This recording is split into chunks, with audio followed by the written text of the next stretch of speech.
Kumai, mi nome está Zoraida Molina Arendel. Salmo 60. Va a rechazarnos, Señor, va a restaurarnos, pueblo. Va a rechazarnos, oh Dios, va a bruarnos, filanan. Botaba tatarabia, volve cerca nos. Va pone terra, tembla, isquere.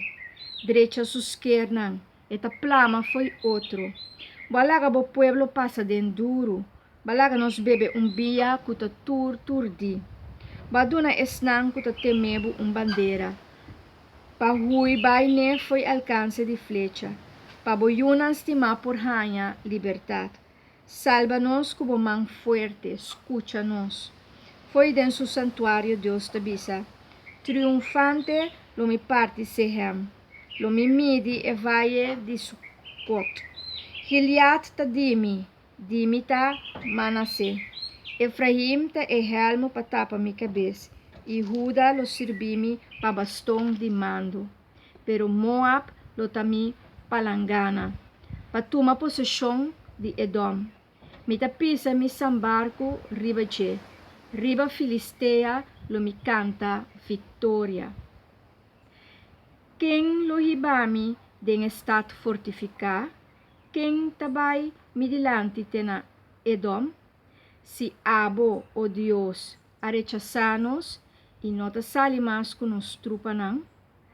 Ai, ajuda-nos contra inimigo, como ajudança de gente da em vano.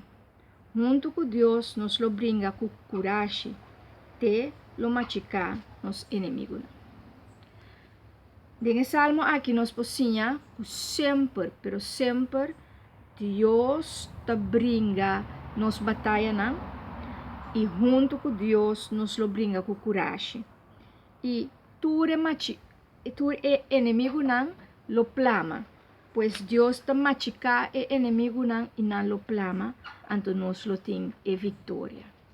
Pensa rato, riba e cos não, com ne momento não aqui ta tres rebeldia de movida. Então, hace oração para pedir Deus para e cos não que ta bezig ta hace rebeldia de movida, que bota bezig ta luta com ele para Deus por kita essa que não e plama e inimigo não febo. Enjoy the journey.